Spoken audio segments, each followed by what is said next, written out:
Assalamualaikum warahmatullahi wabarakatuh. Bagaimana kabarnya teman-teman kelas 3 Sabar hari ini? Semoga selalu sehat ya. Semoga selalu dalam lindungan Allah Subhanahu wa taala. Teman-teman, semester 1 akan segera berakhir. Nah, teman-teman punya challenge loh. Apa sih challenge-nya? Nah, teman-teman nanti akan mengerjakan sebuah project. Project-nya ada 5. Tapi teman-teman boleh memilih salah satu dari 5 tersebut. Apa saja sih? Yang pertama, storytelling atau mendongeng. Yang kedua, menggambar. Yang ketiga, olahraga atau outbound. Yang keempat, cooking. Yang kelima, berceramah. Nah, dalam membuat video tentang proyek tersebut, teman-teman membuat video opening dan closing. Nah, video opening dan closingnya boleh menggunakan bahasa Inggris atau bahasa Sunda, ya. Nah, untuk apa sih memakai bahasa Inggris dan bahasa Sunda? Karena nanti itu akan menjadi penilaian di mapel bahasa Inggris dan bahasa Sunda.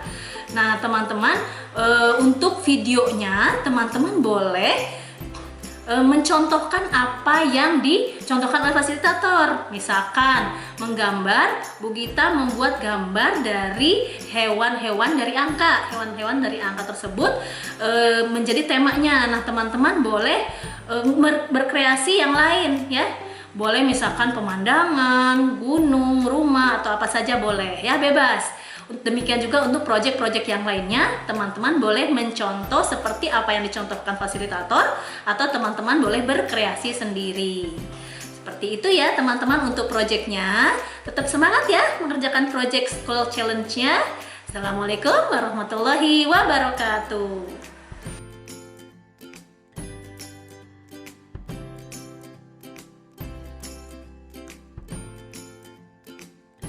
Assalamualaikum, hi, how are you?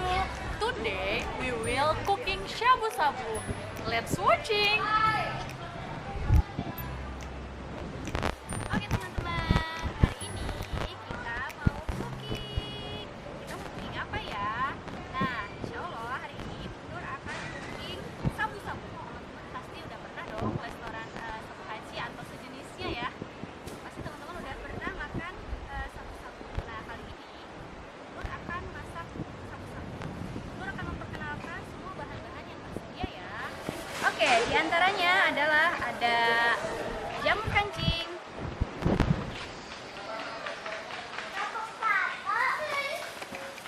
ada bakso ikan,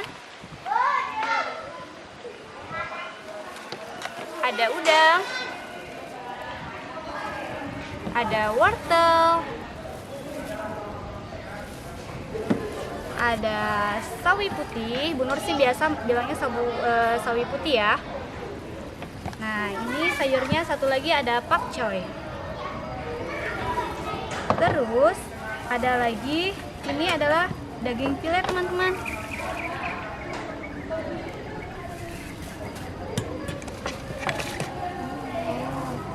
Terus ini ada kepala udang. Ini fungsinya nanti akan dijadikan kaldu kuahnya. Oke, satu lagi. Ini ada kecap asinnya. Kita menggunakan kecap ikan ya. Terus ini ada minyak wijen. Oke, baik teman-teman. Yang pertama, tahapan pertama yaitu kita akan membuat kaldu udang. Kaldu udang. Sebelumnya ini Bu Nur sudah Bu Nur panaskan ya. Jadi kita langsung masukkan kepala udangnya teman-teman. Jadi teman-teman kalau mau bikin kaldunya, kepala udangnya jangan dibuang dulu ya. Jadi kita langsung masukkan udang ke dalam panci yang sudah mendidih.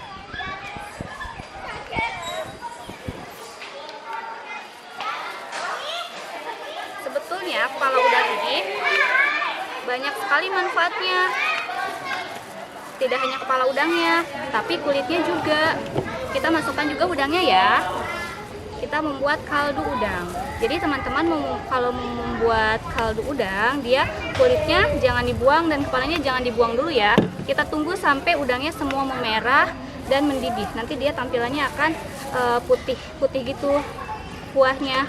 Nah, selain kaldu udang, teman-teman juga bisa membuat kaldu lainnya seperti kaldu kaki ayam, cakar ayam, atau kaldu sapi dan sejenisnya ya teman-teman.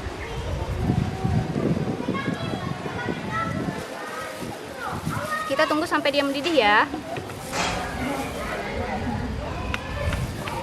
Baik teman-teman, sambil kita tunggu rebusan kaldunya, Bunur akan menyiapkan tumisannya dulu ya. Jadi kita pindahkan dulu rebusannya ke kompor satunya ya. Oke, baik teman-teman, Bunur akan menyediakan kuat tumisnya ya. Bunur tadi lupa memperkenalkan bumbu dasarnya yaitu bawang putih yang teman-teman wajib gunakan itu bawang putih ya, bawang putih, bawang boas dan serai. Bunur lupa ke bawang serainya, jadi Bunur gunakan apa yang ada ya. Baik, kita tumis bumbunya ya teman-teman. Oke, pertama kita masukkan minyak gorengnya, tunggu sampai panas ya, tapi nggak panas banget.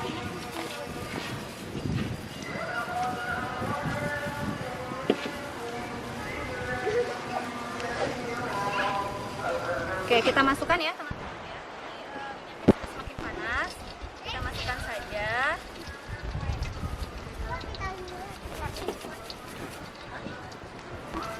Kita gunakan ini.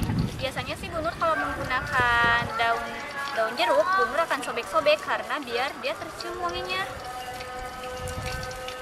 Nah, oke. Kita tumis ya.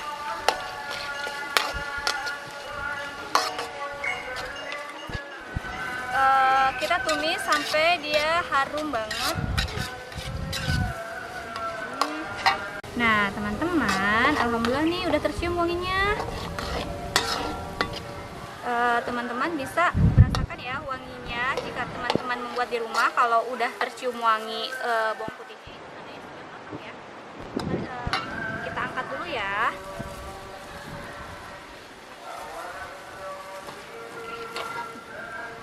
Nah teman-teman, ini kaldu yang tadi kita buat. Lihat, tampilannya sudah beda kan? Warna udangnya pun sudah berubah menjadi orange ya, kemerahan gitu. Nah sekarang kita angkat semuanya ya teman-teman. Udangnya, kepalanya kita tiriskan. Sebetulnya kepalanya kegunaannya hanya untuk kaldu aja. Dia nggak wajib dimakan juga teman-teman. Tapi kalau yang suka nggak apa-apa juga. Silahkan teman-teman makan kalau suka ya. Terus Bunur akan memasukkan bumbu yang sudah tadi kita tumis ya, yaitu bumbunya bawang putih dan rempah-rempah lainnya. Kita masukkan saja teman-teman ke dalamnya, ke dalam kaldu yang sudah kita buat tadi.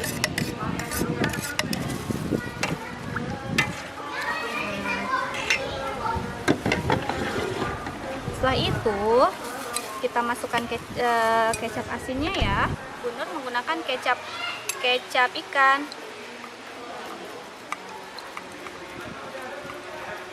Kira-kira teman-teman boleh menggunakan 3 sendok kecap ikan ya, biar asinnya terasa.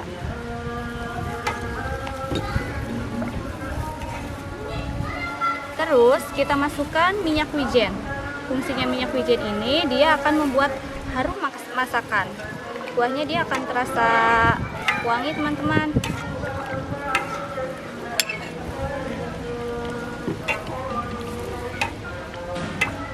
Oke, setelah semua bahan masakan tercampur, kita masukkan ini ya, ikan-ikanannya. Ikan baso kita masukkan ya.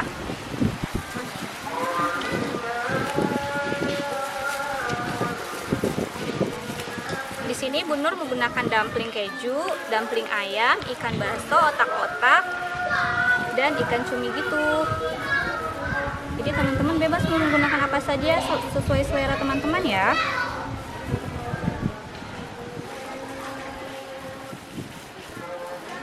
Mungkin Bunur cukup menggunakan segitu ya. Nah, di sini juga Bunur menggunakan daging slice.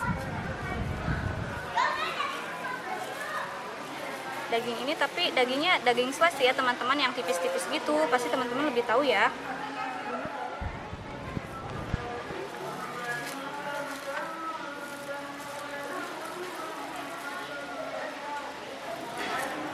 Nah ini kondisi ininya mendidih ya teman-teman, biar semua masakannya matang. Lalu Bu Nur juga menggunakan jamur kancing. Siapa teman-teman yang suka jamur kancing? Bu Nur sih suka banget, apalagi jamurnya ditumis.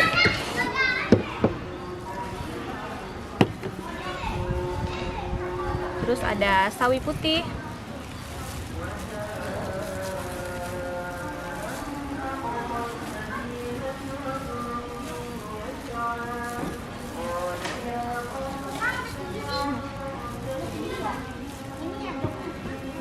Yang terakhir sayuran pakcai.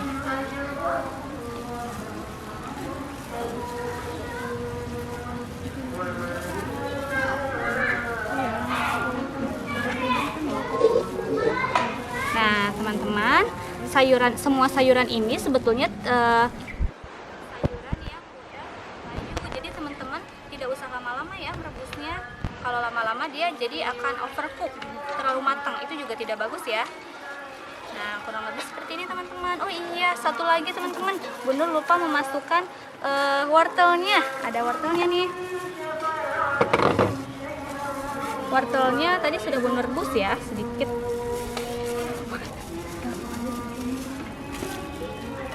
Oke, masukin semua ya. Nah, selesai. Teman-teman, Bu Nur tutup ya. Kita tutup dulu ya, teman-teman,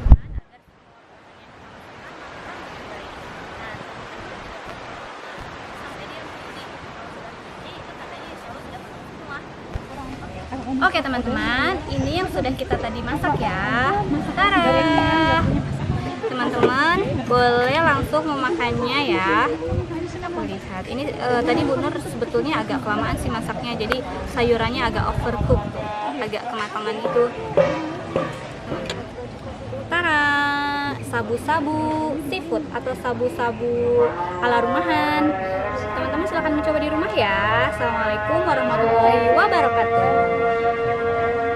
Nah, Rupina tos sakitu wae nya kelas masak dinten ieu. Hatur nuhun kasadayana nu tos nyaksikeun video masak syabu-syabu dinten ieu. Assalamualaikum.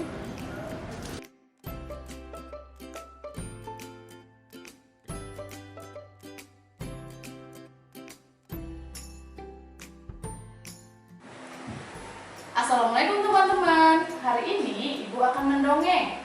Judulnya Tikus Pun Bisa Menolong Singa. Di sebuah hutan yang lebat, seekor singa sedang berjalan-jalan. Kemudian singa tersebut tidur nyenyak di bawah papan rindang. Tikus berlari melewati muka singa. Singa kaget dan terbangun. Ia marah sekali karena tikus telah mengganggu tidurnya. Ia menangkap tikus dengan cakarnya. Mengapa kau berjalan di wajahku dan mengganggu tidurku? Kau akan menerima akibatnya, kata singa. Jangan bunuh aku, Tuan Singa. Aku tidak bermaksud mengganggu tidurmu. Lepaskan aku. Aku tidak akan mengganggumu lagi. Tidak, aku tidak akan melepaskanmu, kata singa. Aku mohon lepaskan aku, teriak si tikus yang ketakutan. Jika kamu lepaskan aku akan menolongmu suatu saat, kata tikus. Singa tertawa terbahak-bahak dan berkata, kau menolongku? Lucu sekali. Bagaimana binatang sekecil kau bisa menolong raja hutan seperti aku? Tapi baiklah, engkau cuma makhluk kecil. Memakanmu juga tidak akan membuatku kenyang. Aku lepaskan kau. Tapi jangan sampai aku melihatmu lagi di sini. Tikus pun dilepas. Terima kasih singa yang baik. Aku tidak akan melupakan kebaikanmu, kata tikus. Suatu hari, singa terjebak dalam perangkap pemburu. Pemburu mengikat singa di sebuah pohon.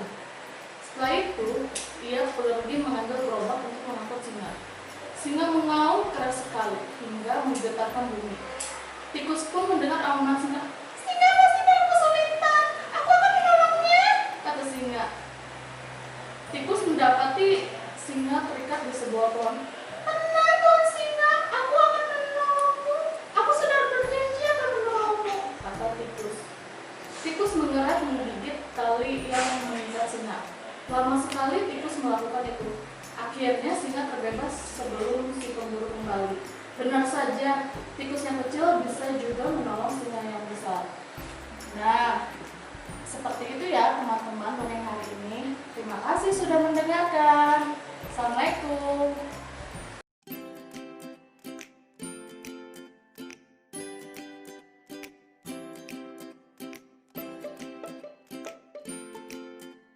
Assalamualaikum teman-teman. Hari ini Bu Gita akan menggambar hewan-hewan dari angka-angka loh. Yuk kita lihat. Nah teman-teman, gambar pertama Bu Gita akan menggambarkan dari angka 1.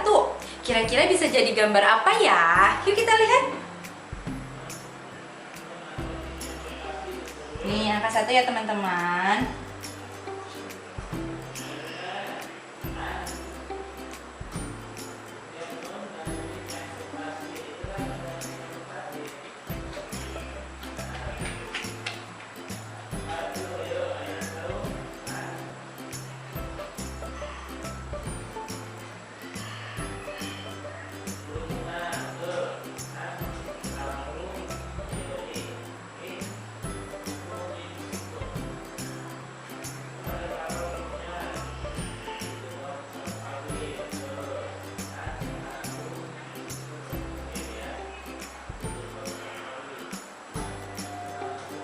Nah teman-teman, dari angka 1 bisa jadi apa ya?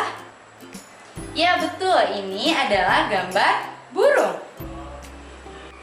Nah teman-teman, untuk gambar yang kedua, kira-kira teman-teman tahu gak ya Bu Gita mau menggambar dari angka berapa? Ya, angka 2. Yuk kita lihat. Nih teman-teman, pertama-tama Bu Gita gambar angka 2-nya dulu ya.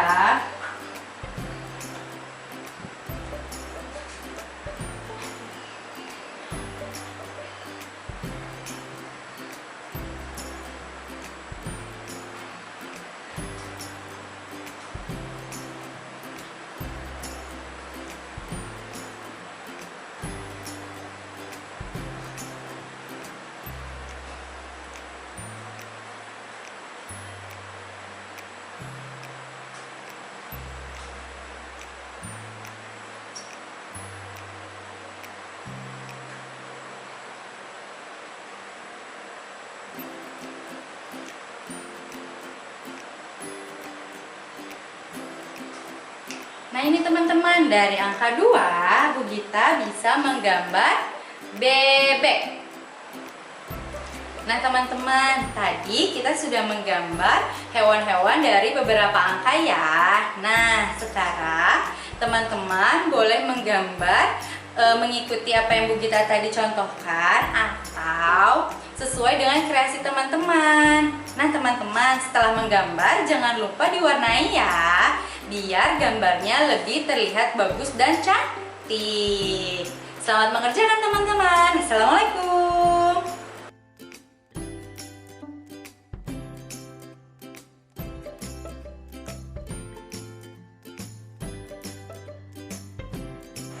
Assalamualaikum warahmatullahi wabarakatuh. Selamat pagi teman-teman. Nah teman-teman, pada pertemuan kali ini Bapak akan mencontohkan olahraga. Nah, olahraga yang akan Bapak contohkan adalah balap balon. Nah, nanti teman-teman Bapak akan memajukan atau balapan balon, boleh 2, minimal 2 orang atau lebih. Nanti akan digerakannya menggunakan kipas teman-teman. Nah, ada apa aja sih alat dan bahannya? Yang pertama, yang pasti ada balon. Nah, balon di sini teman-teman ukurannya bebas. Boleh diameternya terserah teman-teman, tapi akan lebih mudah jika diameternya itu kecil. Nah, lalu ada kipas. Nah, kipas ini alat untuk menggerakkan si balon. Nanti akan menghasilkan angin yang menggerakkan balonnya. Lalu ada penanda. Ini Bapak gunakan double tip agar menandakan titik start dan titik finish. Lalu ada gunting. Nah, gunting ini digunakan dalam membuat kipas dan juga menggunting penanda. Nah, untuk kipas di sini teman-teman boleh menggunakan kertas apa saja asalkan berbahan lumayan tebal. Jika teman-teman tidak memiliki karton, teman-teman bisa menggunakan kalender bekas di rumah teman-teman. Nah, bagaimana cara membuatnya? Saksikan video berikut. Nah, teman-teman, sekarang Bapak akan mencontohkan membuat kipasnya. Di sini Bapak menggunakan kalender yang sudah tidak terpakai ya, teman-teman.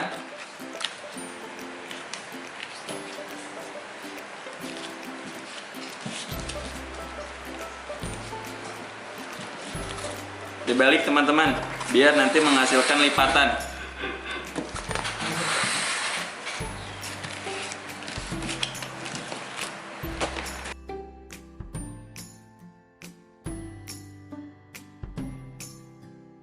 Nah, jika sudah dilipat seperti ini, nah langkah selanjutnya adalah teman-teman ambil bagian tengahnya, lalu ditekuk. Pastikan sama rata ya. Nah, nanti akan berbentuk seperti ini, teman-teman. Seperti kipas pada umumnya ya. Nah, agar lebih enak, di sini kan ada seperti terpisah ya.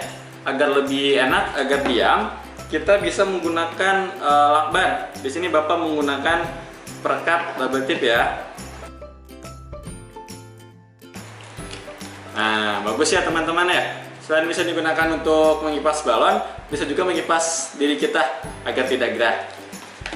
Selanjutnya, langkah selanjutnya yang pasti adalah meniup balonnya ya, untuk media balonnya, bolanya. Untuk diameternya Bapak ulangi kembali, tidak harus terpaku oleh yang Bapak contohkan. Boleh berdiameter besar ataupun kecil. Nah, seperti ini teman-teman. Ini adalah dua media alat yang akan nanti kita gunakan. Sekarang kita akan membuat lintasannya. Nah, untuk membuat lintasannya cukup siapkan dua penanda untuk di titik start, lalu di titik finishnya. Nah, mari kita lihat video selanjutnya. Nah, teman-teman, setelah teman-teman membuat kipas dan balonnya ditiup, sekarang kita akan mencontohkan cara bermainnya. Nanti permainan ini teman-teman bisa lakukan dengan ayah atau bunda, atau bahkan dengan adik teman-teman, ataupun juga kakak teman-teman. Bagaimana cara bermainnya? Yuk saksikan video berikut ini.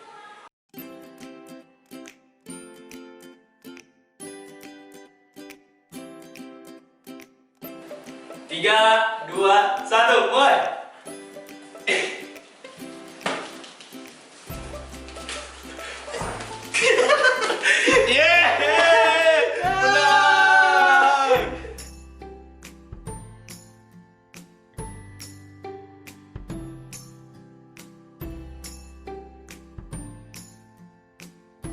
Assalamualaikum warahmatullahi wabarakatuh.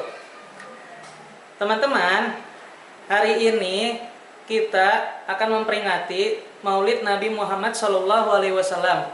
Nah, bagaimana cara memperingatinya? Tentunya kita akan mempelajari bagaimana sifat-sifat Nabi Muhammad SAW. Supaya apa? Supaya kita makin mencintai Nabi dan mengenal Nabi. Ya. Nah, sifat-sifatnya seperti apa sih Nabi Muhammad itu? Yang pertama adalah sifat sidik. Sidik adalah benar. Jadi setiap perkataan Nabi Muhammad SAW ya selalu benar ya. Semua perbuatan dan perkataan-perkataannya penuh dengan kejujuran ya teman-teman, seperti itu. Nah teman-teman, ketika teman-teman berbuat sesuatu, ingat Allah selalu memantau kita ya, atau mengawasi kita dalam segala hal ya. Dari mulai kita bangun tidur sampai kita kembali tidur lagi, semua perbuatan kita akan dipertanggungjawabkan. Maka dari itu teman-teman, jauhi sifat bohong ya, tidak jujur, karena itu akan membuat teman-teman makin dalam kesesatan teman-teman ya. Jadi teman-teman jauhi semua itu perbuatan tidak jujur, karena tidak mencerminkan sifat Nabi Muhammad SAW. Yang kedua, itu adalah sifat amanah. Apa itu amanah? Amanah adalah sifat dapat dipercaya ya. Dapat dipercayanya gimana? Semua yang dikatakan Nabi ya, yang dicontohkan oleh Nabi itu semua adalah ya bisa dipertanggungjawabkan. Contohnya apa? Ya, perintah sholat. Memang di Al-Qur'an sudah dijelaskan, ya kan? Ada perintah Allah itu menyuruh kita secara langsung ya untuk melakukan ibadah sholat. Seperti itu teman-teman. Ya, semua yang dikatakan Nabi itu datangnya langsung dari Allah, teman-teman, begitu ya. Oke, yang ketiga itu ada tabligh. Apa itu tabligh? Tabligh adalah menyampaikan. Menyampaikan apa? Menyampaikan ya perkataan dari Allah Subhanahu wa taala, ya, perintah-perintah Allah Subhanahu wa taala kepada siapa? Kepada kita ya. Kita sebagai umatnya Nabi Muhammad. Begitu teman-teman. Ya. Jadi begitu teman-teman, menyampaikan semua yang menjadi tugasnya Nabi Muhammad. Jadi teman-teman perlu bersyukur ya dengan datangnya Nabi Muhammad untuk kita jadi mempunyai petunjuk ya, dari mulai cara ibadah sholat, cara berzakat, cara berpuasa, sampai kita cara pergi haji, semuanya Nabi Muhammad telah contohkan dan kita tinggal mengikutinya teman-teman. Begitu. Yang keempat, terakhir. Apa itu yang keempat? Yang keempat adalah sifat fatonah. Apa itu fatonah? Fatonah artinya cerdas. Cerdas apa maksudnya di sini? Yaitu adalah cerdas dalam segala hal. Contohnya ketika Nabi Muhammad ditanyakan oleh kaumnya tentang masalah-masalah yang ada di kehidupan. Seandainya tentang masalah zakat, masalah fikih-fikih sholat ya teman-teman. Nah, beliau itu selalu bisa menjawab ya dengan kata-kata yang baik, dengan kata-kata yang jujur gitu ya, yang jelas, sehingga semua umatnya itu ya setiap yang mempunyai masalah kepada beliau semuanya terjawab ya, karena beliau memiliki sifat yang cerdas. Maka dari itu teman-teman ya, kecerdasan itu memang perlu kita punya teman-teman, karena nanti membantu kita di kehidupan seterusnya teman-teman, begitu. Nah, begitulah teman-teman penjelasan dari saya ya, kurang lebihnya mohon maaf. Sekian dari saya. Wassalamualaikum warahmatullahi wabarakatuh. Iya teman-teman, tadi teman-teman sudah menyaksikan video ya. Nah, itu adalah video contoh-contoh project dari School Challenge-nya. Teman-teman boleh memilih salah satu dari 5 kegiatan tadi ya. Teman-teman mau mencontohkan seperti yang dicontohkan oleh fasilitator atau juga boleh yang lain ya. Teman-teman boleh kok berkreasi sendiri.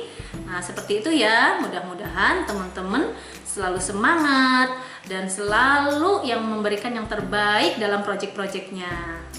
Dari Bu Ira seperti itu ya teman-teman. Assalamualaikum warahmatullahi wabarakatuh.